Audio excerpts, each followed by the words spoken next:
पिछले 6 महीने से शहर के एक बड़े जेल में जेसन बंद है। एक समय था जब जेसन हर दिन किसी न किसी का खून जरूर करता था, जिसके बाद ही फिर वो चैन की नींद लेता था। लेकिन आजकल जेसन पुलिस वालों के लिए मजाक का पात्र बन गया है। सभी पुलिस वाले जेसन का मजाक उड़ाते रहते हैं। वो लोग बोलते हैं, क्या हुआ जेसन, पिछले 6 महीनों से तुम्हें अच्छे से नींद आई है?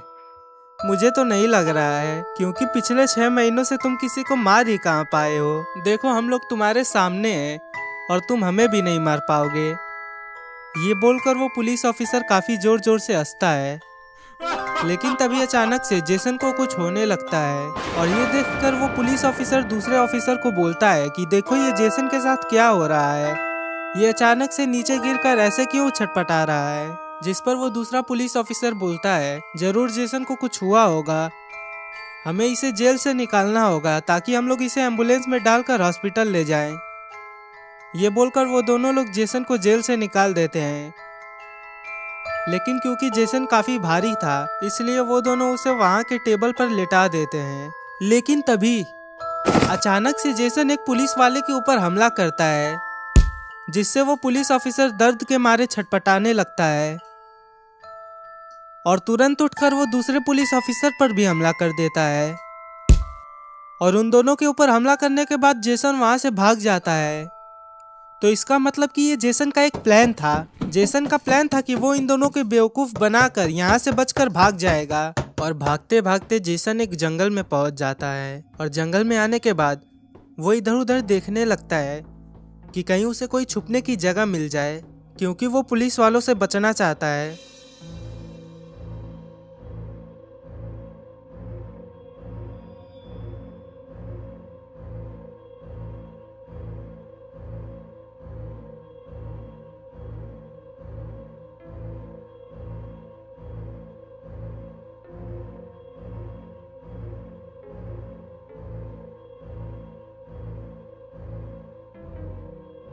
यहाँ पर जैसे ही उन दोनों पुलिस ऑफिसर्स को होश आता है,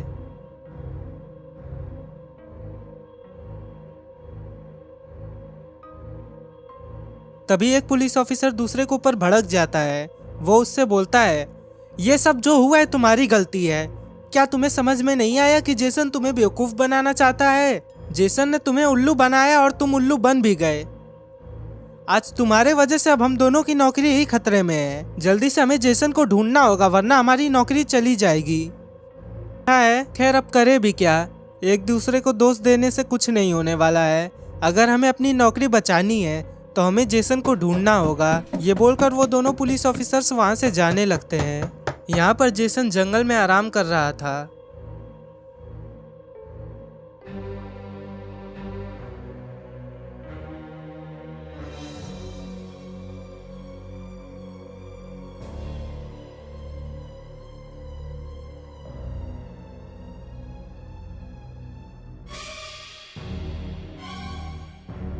कि तभी उसे ऐसा लगता है कि वहां पर कोई आ रहा है और वो खड़ा होकर इधर उधर देखने लगता है। लेकिन जब उसे कोई नहीं दिखता है तो वो फिर से नीचे बैठकर आराम करने लगता है।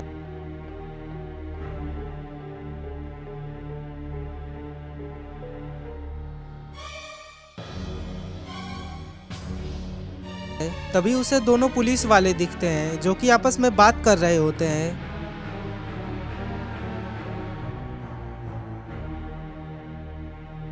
अरे यार, ये जंगल तो बहुत ही बड़ा है। इतने बड़े जंगल में भला हम लोग जेसन को कैसे ढूंढेंगे? हमें और पुलिस फोर्स को बुला लेना चाहिए। तुम पागल हो क्या? और पुलिस फोर्स को हम बुलाएंगे तो हमारी नौकरी चली जाएगी। फालतू के बहाने बनाना छोड़ो और चलो उसे ढूंढते हैं। वो ज्यादा दूर नहीं गया होगा। ये बोलकर वो दोनों पुलिस ऑफिसर्स अलग अलग दिशा में जेसन को ढूंढने के लिए चले जाते हैं।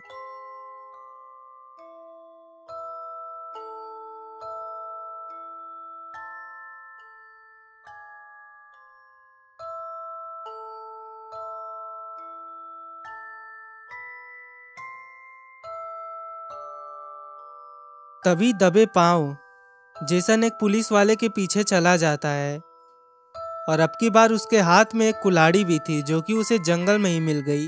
और तभी उस पुलिस ऑफिसर को लगता है कि जैसे उसके पीछे कोई है और जैसे ही वो पुलिस ऑफिसर पीछे मुड़ता है तभी अचानक से जेसन उसके ऊपर हमला कर देता है। लेकिन वो पुलिस ऑफिसर जेसन के इस हमले से बच जाता है, पर बैलेंस बिगड़ने के वजह से वो जाकर नीचे गिर जाता है। लेकिन इससे पहले कि जेसन फिर से उसके ऊपर हमला करता, वो तुरंत ही उठकर जेसन को एक किक मारता है, जिससे जेसन नीचे गिर जाता है।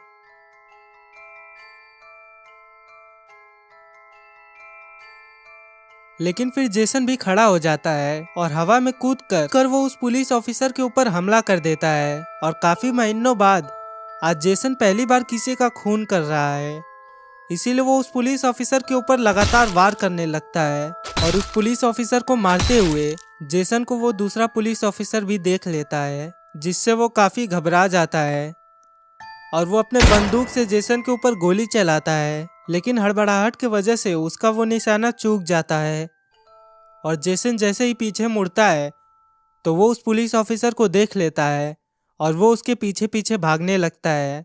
लेकिन कुछ दूर जाने के बाद वो पुलिस ऑफिसर जेसन के ऊपर हमला करने लगता है और इस बार वो पुलिस ऑफिसर जेसन के ऊपर काफी भारी पड़ रहा था।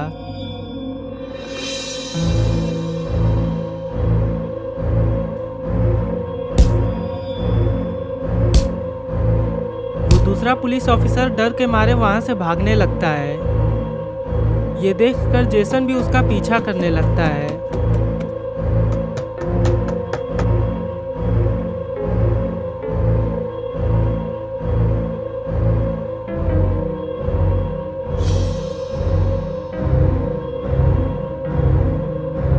जिसके बाद फिर जेसन अपने कुल्हाड़ी से उस दूसरे पुलिस ऑफिसर के ऊपर हमला कर देता है और वो पुलिस ऑफिसर वहीं पर गिर जाता है। तभी जेसन को पुलिस के सायरन की आवाज आती है और ये आवाज सुनकर जेसन तुरंत वहां से भाग जाता है। और वो पुलिस ऑफिसर जिसे जेसन का कुल्हाड़ी लगा था वो रेंगते रेंगते रोड के पास जाता है।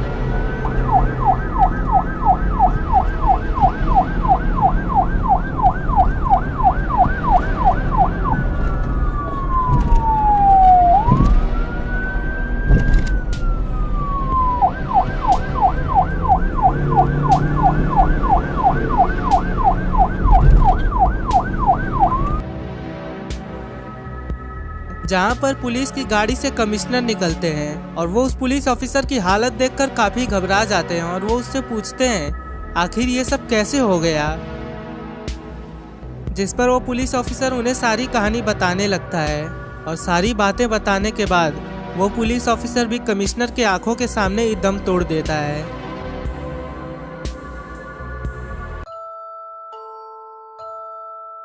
यहाँ पर माइकल जो कि गुल्ली बुल्ली का दोस्त है, उसने अपने घर पर गुल्ली बुल्ली को बुलाया है, लेकिन काफी देर से ये दोनों अभी तक आए नहीं, जिससे माइकल को काफी गुस्सा भी आता है। पर तभी अचानक से दरवाजे के खटखटाने की आवाज आती है, जिससे माइकल खुश होकर दरवाजा खोल देता है।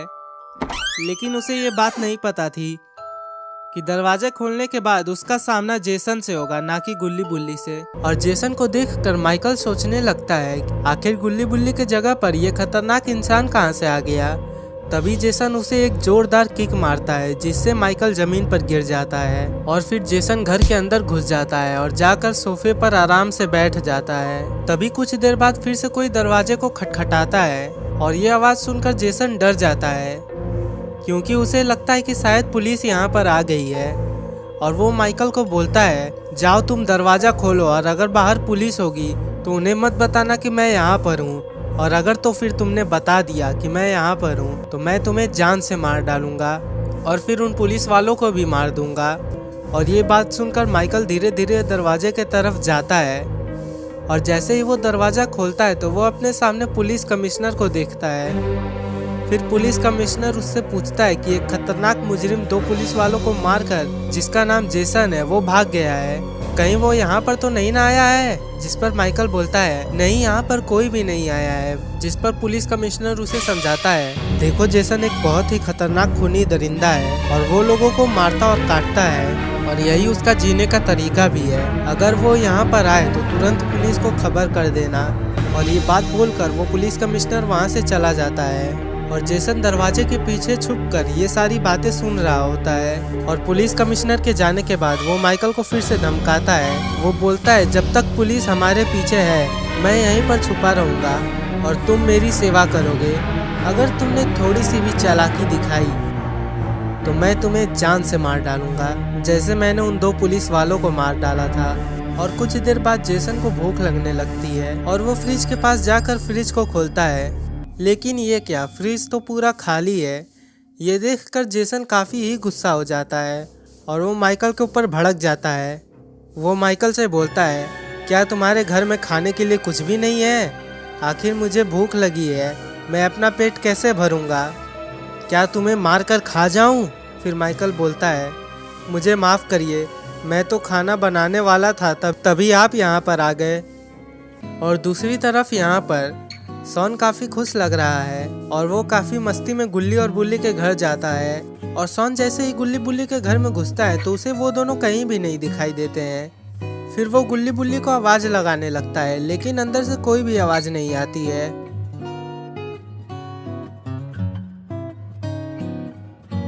और काफ़ी देर तक उन दोनों को ढूंढने के बाद वो सीधे घर के अंदर चला जाता है। तभी उसे गुल्ली दिखता है। उसके बाद वो गुल्ली बुल्ली के नज़दीक जाता है, जहाँ पर वो देखता है कि बुल्ली तो नींद में सोया हुआ है और गुल्ली हेडफोन लगाकर गाना सुन रहा था। सॉन पीछे से गुल्ली को काफ़ी आवाज़ लगाता है और कई बार आवाज़ लगाने के बाद जब गुल्ली नहीं सुनता है तब सॉन जाके उसके सामने खड़ा हो जाता है और उसे एक थप्पड़ मारता है। और जैसे ही गुल्ली को थप्पड़ लगता है तो उसका ध्यान सॉन के तरफ चला जाता है और वो हड़बड़ा जाता है। ये क्या, तुम अभी गाना सुन रहे हो और वो सोया है? तुम लोगों को माइकल के घर नहीं जाना है क्या? माइकल ने आज हम लोगों को अपने घर पर डिनर के लिए बुलाया है और तुम लोग यहाँ पर टाइम वेस्ट कर रहे हो। तभी गुल्ली बोलता है, मैं तो तैयार ही हूँ। गुल्ली का लगता है तबीयत खराब है, इसीलिए वो सोया है। और ये बात सुनने के बाद सॉन गुल्ली को एक लात मारता है, जिससे गुल्ली घबरा कर उठ जाता है। और फिर गुल्ली सॉन से बोलता है, सॉन, गुल्ली के सर में बहुत तेज दर्द हो रहा है, तुम माइकल के घर चलो, तब तक मैं इसे दवा देकर आता हूँ। और बुल्ली भी सॉन को यही बात बोलता है। और फिर सॉन गुल्ली बुल्ली के घर से निकल जाता है और फिर वही मस्ती चाल चलता हुआ माइकल के घर चला जाता है। सॉन अपने जीवन में आज पहली बार इतना खुश हुआ है। इससे पहले हमने सॉन को कभी भी इतना खुश नहीं देखा है। फ्री का खाना मिलने से सॉन कितना खुश हो गया है। और माइकल के घर के सामने पहुंचने के बाद सॉन जोर जोर से माइकल को आवाज लगाने लगता है। और जब जेसन बाहर से किसी और का आवाज सुनता है तो माइकल को बोलता है, जाओ देखो बाहर कौन है। बाहर जो कोई भी हो उसे कोई बहाना बनाकर यहाँ से भगा देना, वरना तुम्हारी खैर नहीं। और माइकल दरवाजा खोलता है। और जब माइकल दरवाजा खोलता है तो वो अपने सामने सॉन को खड़ा देखता है। फिर सॉन माइकल को बोलता है, मैं तुम्हें कब से आवाज लगा रहा हूँ और तुम दरवाजा ही नहीं खोल रहे हो।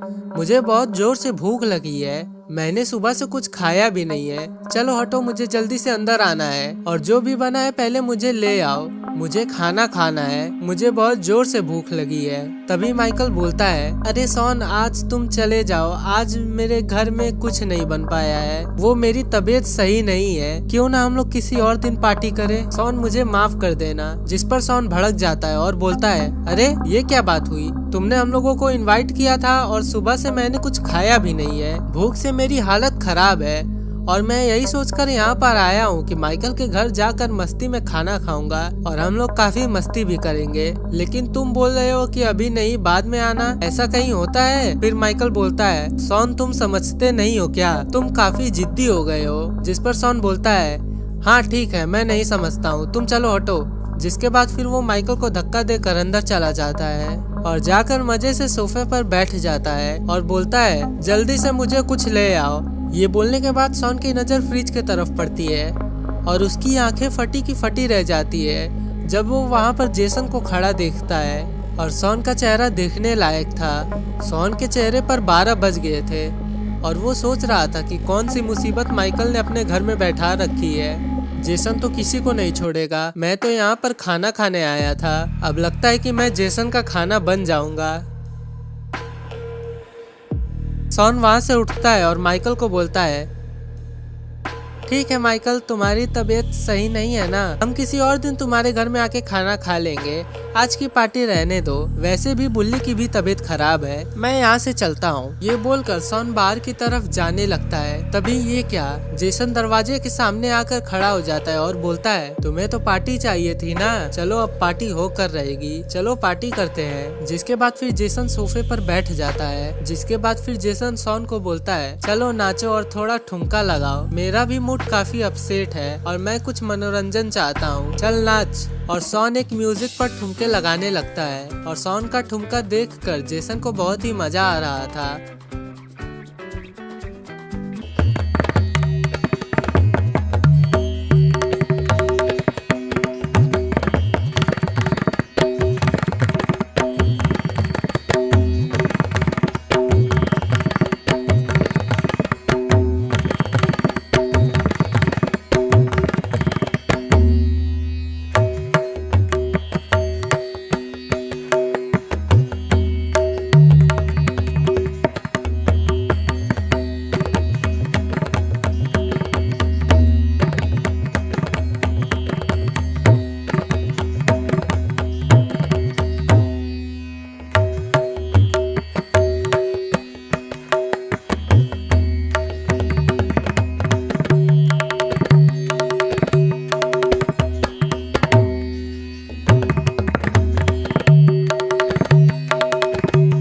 जेसन शॉन का डांस देखते देखते सो जाता है।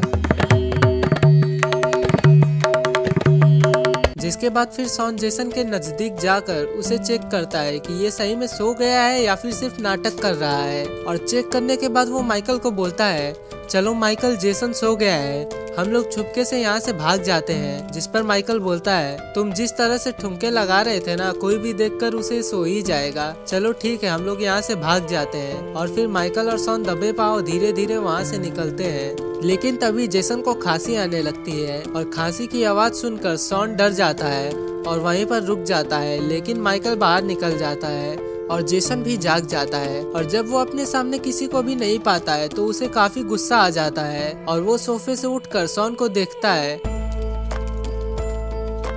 और शॉन के पास जाता है। जिसके बाद वो शॉन से पूछता है, आखिर माइकल कहाँ है? जिस पर शॉन बोलता है, माइकल अभी अभी बाहर गया है, मैं उसे रोक ही रहा था मगर उसने मेरी बात नहीं सुनी। और ये बात सुनकर जेसन गुस्से में माइकल के पीछे जाता है और इधर माइकल लंगड़ाते हुए भाग रहा था क्योंकि उसके पैर में चोट लगी थी।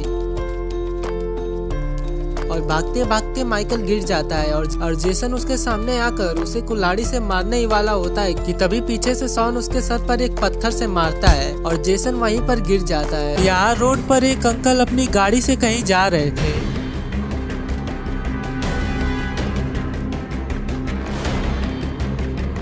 कि तभी अचानक से वो अपनी गाड़ी को रोक देते हैं क्योंकि उनके सामने माइकल और शॉन भागते हुए आ रहे थे और इन दोनों को गाड़ी से उड़ाकर अंकल को अपने बुढ़ापे में जेल की चक्की नहीं पीसनी थी। और जैसे ही माइकल और शॉन गाड़ी के नजदीक पहुंचते हैं तो वो बूढ़े अंकल से बोलते हैं, अंकल हमारी मदद कीजिए क्योंकि हमारे पीछे एक खूनी दरिंदा जिसका नाम जेसन है, वो हमारी जान लेने के लिए पड़ा हुआ है, किसी तरह तो हम उससे बच कर आए हैं। और ये बात सुनकर अंकल उन दोनों को अपने गाड़ी में बैठा लेते हैं और वहाँ से जाने लगते हैं।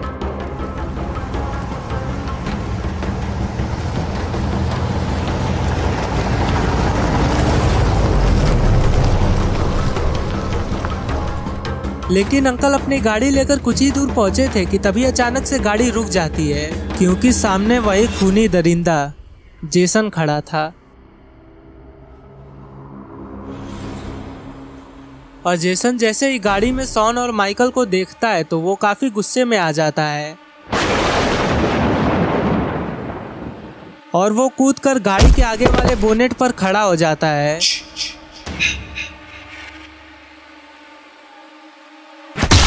जिसके बाद वो अपनी कुल्हाड़ी से उन बूढ़े अंकल के ऊपर 2-3 वार करके उनकी जान ले लेता है।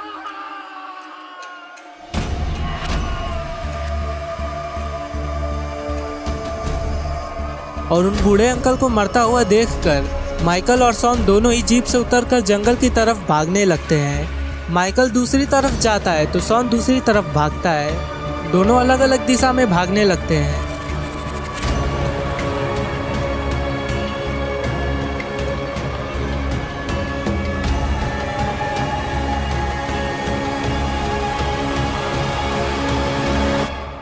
और यहाँ पर जेसन बूढ़े अंकल को मारकर गाड़ी के ऊपर खड़ा होकर मन ही मन खुश हो रहा था।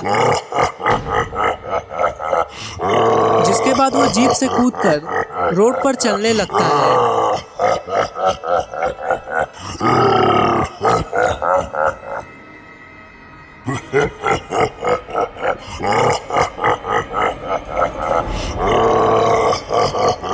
और वो सोच रहा था कि पहले किसको मारूं, माइकल को मारूं या फिर शॉन को मारूं।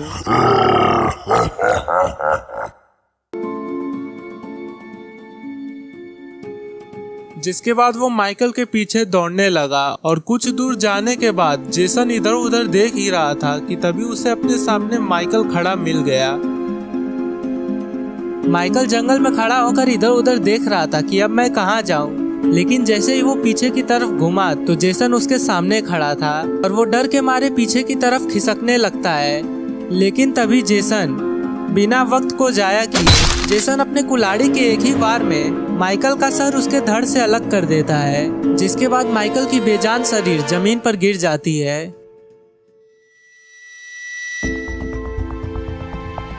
जब जेसन माइकल को मार रहा था तो दूर से शॉन जेसन को ये सब करते हुए देख रहा था और अपने सामने इतना खौफनाक नज़ारा देखकर शॉन की रूह कांप जाती है। जेसन इतना भयानक हो सकता है ये शॉन ने कभी नहीं सोचा था, लेकिन अब शॉन को जेसन से अपनी जान बचानी है।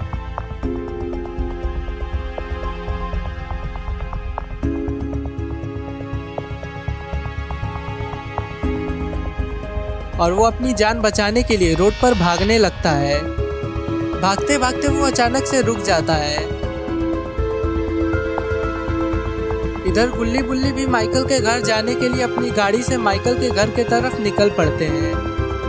और कुछ दूर जाने के बाद वो दोनों अपनी जीप को रोकते हैं और सामने शॉन को देखते हैं। शॉन को देखने से ही गुल्ली बुल्ली समझ गए थे कि जरूर कुछ गड़बड़ है जो शॉन इतना घबराया हुआ है।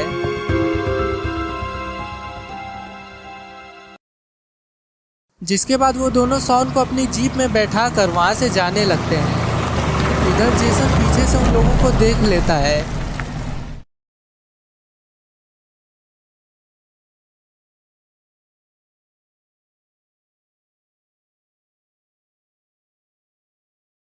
और जेसन उन लोगों को देखकर गुस्से से पागल हो जाता है, क्योंकि उसे लगता है कि उसके आंखों के सामने ही उसका शिकार बचकर भाग रहा है। जिसके बाद जेसन उन लोगों के पीछे दौड़ने लगता है।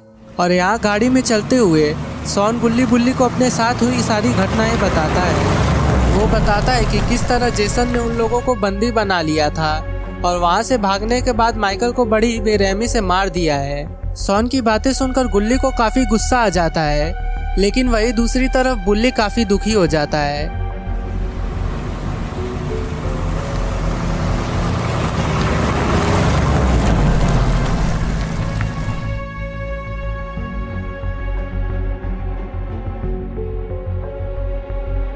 और ये लोग गाड़ी में एक दूसरे से बातें करते हुए जा रहे थे कि तभी बुल्ली शीशे में देखता है कि पीछे से जेसन आ रहा है। तभी उनकी गाड़ी एक कब्रिस्तान के सामने आकर अचानक से रुक जाती है, क्योंकि इनके गाड़ी का पेट्रोल खत्म हो जाता है।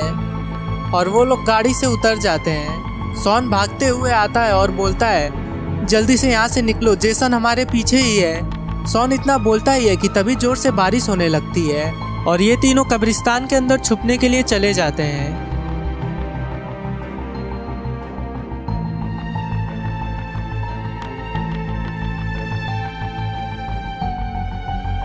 कब्रिस्तान में पहुंचकर वो तीनों कोई छुपने की जगह ढूंढने लगते हैं। ये कब्रिस्तान काफ़ी ही बड़ा और भयानक था। इन तीनों को वहाँ पर डर भी लग रहा था, लेकिन वहाँ रुकना उनकी मजबूरी थी।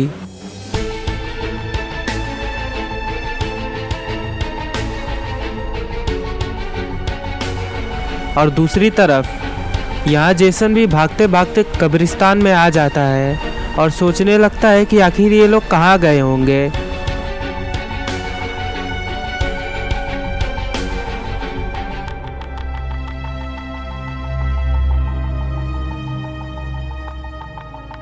शायद यहीं कहीं छुपे होंगे।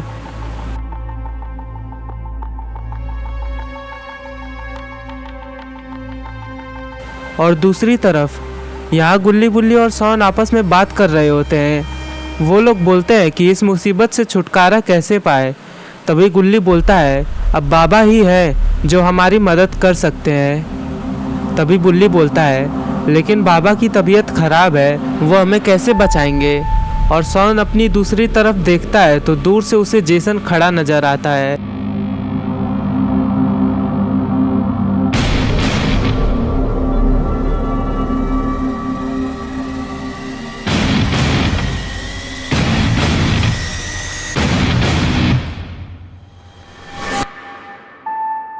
और वो बोलता है, जेसन तो हमारा पीछा करते हुए यहाँ भी पहुँच गया है। तभी गुल्ली कहता है, अरे यार सॉन, कभी तो कोई अच्छी खबर सुना दिया करो। आने के बाद जेसन गुल्ली बुल्ली और सॉन को इधर उधर ढूंढने लगता है।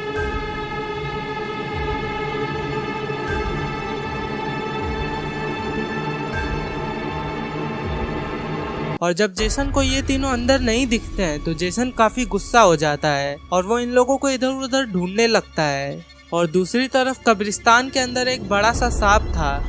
गुल्ली बुल्ली और सॉन तो इस कब्रिस्तान के अंदर जेसन से बचने के लिए आए थे, लेकिन इन्हें नहीं पता है कि यहाँ इनका सामना किन किन चीजों से होने वाला है। वो सांप गुल्ली बुल्ली और सॉन की तरफ ही धीरे धीरे बढ़ रहा था, और क्योंकि गुल्ली और सॉन का मुंह सांप की तरफ था तो वो लोग पहले से ही सांप को देख लेते हैं और घबरा कर वो लोग पीछे हटने लगते हैं। और बुल्ली ये देखकर गुल्ली और सॉन से पूछता है, क्या बात है, आखिर तुम लोग इतने घबराए क्यों हो? क्या तुमने मेरे पीछे कोई भूत देख लिया? ये बोलकर जैसे ही बुल्ली अपने साइड में देखता है तो वो भी घबरा जाता है और वो उस सांप से दूर हटने लगता है। जिसके बाद फिर बुल्ली एक तरफ और गुल्ली और सॉन दूसरी तरफ भागने लगते हैं। लेकिन बुल्ली जिस तरफ भाग रहा था वहाँ पर उसका सामना एक फीमेल ज़ॉम्बी से होता है और उस ज़ॉम्बी को देखकर गुल्ली काफी घबरा जाता है। उसे समझ नहीं आता है कि उसके आगे भूत है और पीछे सांप है, आखिर वो बचकर कहाँ जाए। लेकिन फिर भी वो हिम्मत करते हुए उस ज़ॉम्बी से दूर भागने लगता है और रास्ते में उस सांप ने गुल्ली के ऊपर हमला नहीं किया। और बुल्ली देखता है कि गुल्ली और सॉन एक पोर्टल के अंदर जा रहे हैं, इसलिए बुल्ली भी उन दोनों की तरफ भागने लगता है और सीढ़ी पर चढ़कर वो भी उस पोर्टल के अंदर चला जाता है। यहाँ पर जेसन के सामने भी एक पोर्टल था और जेसन को लगता है कि शायद ये तीनों इसी पोर्टल के अंदर से कहीं चले गए हैं, इसलिए जेसन भी उस पोर्टल के अंदर चला जाता है।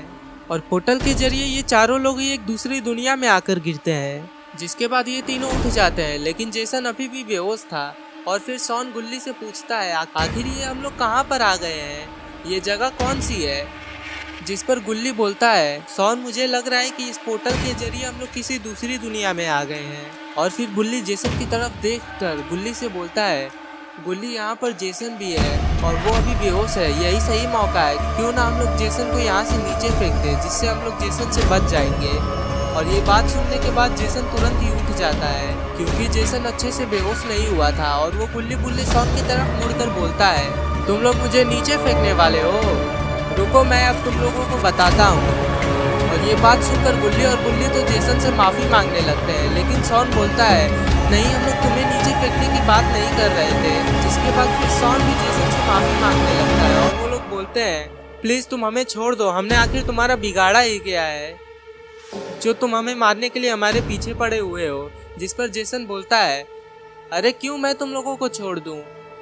इतने सालों तक मैं जेल में तुम ही लोगों के वजह से बंद था और ऊपर से आज तुम लोग मुझे नीचे फेंकने की बात कर रहे हो, रुको मैं तुम लोगों को बताता हूँ। ये बात बोलकर जेसन सॉन की तरफ बढ़ता है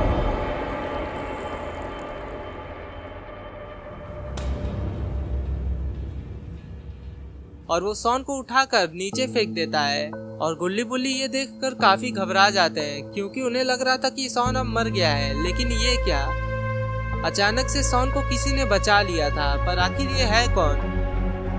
अरे ये तो बैटमैन है। और फिर जेसन बैटमैन से बोलता है, अबे काले चमगादड़, आखिर तू कौन है और तू मेरे बीच में क्यों आ रहा है? चुपचाप अपने काम से काम रख और पेड़ पे जाकर उल्टा लटक, वरना अगर तू मेरे बीच में आया तो फिर मैं तुझे भी मार डालूंगा। मेरी बात समझ में आई?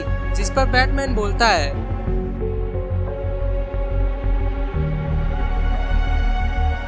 देखो तुम मेरा कुछ बिगाड़ नहीं सकते, और आखिर तुम इन लोगों को मार क्यों रहे हो?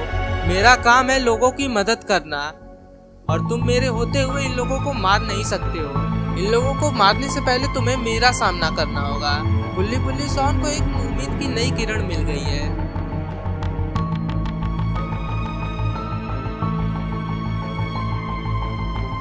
जिसके बाद जेसन बोलता है, मैं तुम तीनों का ही खात्मा कर दूंगा। और दूसरी तरफ बैटमैन इन तीनों को समझाता है, तुम लोगों को अब घबराने की कोई भी जरूरत नहीं है, क्योंकि मैं यहाँ पर आ गया हूँ और मेरे होते हुए ये सनकी किलर तुम लोगों का कुछ नहीं कर सकता है। तुम लोगों को मारने से पहले इसे मेरा सामना करना होगा, और मेरा सामना अगर ये करेगा तो मैं इसे मार डालूंगा। और ये बोलकर वो जेसन से लड़ने के लिए चला जाता है, जिसके बाद इन दोनों में लड़ाई होने लगती है। अरे ये क्या, बैटमैन तो जेसन पर भारी पड़ रहा है। उसके बाद बैटमैन जेसन को समझाता है, देखो तुम मुझसे जीत नहीं सकते, इसलिए अपनी हार मान लो। लेकिन ये क्या, जेसन ने तो बैटमैन को मारकर नीचे गिरा दिया और बैटमैन नीचे गिरने लगता है। अब बुल्ली बुल्ली शॉन का क्या होगा? बैटमैन के आने से तो जेसन और भी भड़क गया है और फिर वो शॉन की तरफ बढ़कर उसे मारकर बेहोश कर देता है।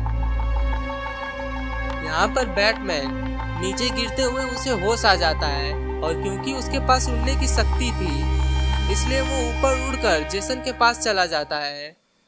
जेसन से गुल्ली और बुल्ली लड़ने के लिए तैयार थे कि तभी वहाँ पर बैटमैन आ जाता है और बैटमैन जेसन से बोलता है, शायद तुम्हें मेरी बात समझ में नहीं आई, मैंने तुम्हें उन लोगों को छोड़ने के लिए बोला है। ये बात सुनकर जेसन पीछे मुड़ता है और वो बैटमैन के ऊपर हमला करने जाता है, लेकिन बैटमैन ने जेसन को मारकर बेहोश कर दिया। जिसके बाद फिर शॉन को भी धीरे धीरे होश आने लगता है।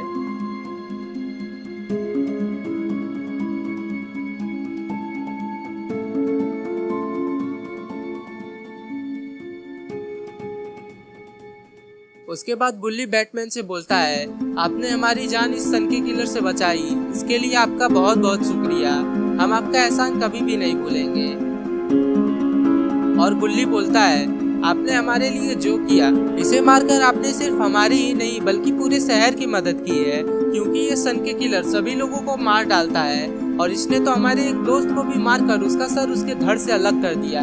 जिस पर बैटमैन बोलता है, अरे तुम लोग ऐसे मत बोलो, तुम लोगों की मदद करना तो मेरा फर्ज था। जिसके बाद शॉन बोलता है, जो भी हो लेकिन आप बहुत अच्छा काम कर रहे हैं। जिस पर बैटमैन बोलता है, क्योंकि किसी को भी मारना मेरे उसूलों के खिलाफ है, इसलिए मैं इसे यहाँ से नीचे फेंक देता हूँ।